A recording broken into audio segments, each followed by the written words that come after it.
बिस्मिल्लाहिर्रहमानिर्रहीम। दोस्तों अस्सलाम वालेकुम। आज की इस वीडियो में हम पीचट्री अकाउंटिंग सॉफ्टवेयर का लेसन नंबर 2 टॉपिक इन्वेंट्री को डिस्कस करेंगे।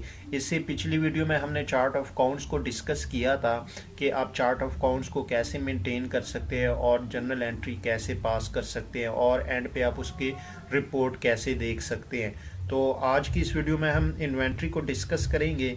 तो इन्वेंट्री को ओपन करने के लिए आप मेंटेन मेन्यू बार में जाएंगे और वहाँ से आप ये इन्वेंट्री आइटम पे क्लिक करेंगे। तो जैसे ही आप इन्वेंट्री आइटम पे क्लिक करेंगे तो आपके पास ये विंडो ओपन हो जाएगी। अब ये हमारे पास इन्वेंट्री आइटम्स की विंडो है, यानी यहाँ पे हम इन्वेंट्री आइटम्स की जो बेसिक इंफॉर्मेशन है वो एंटर करेंगे।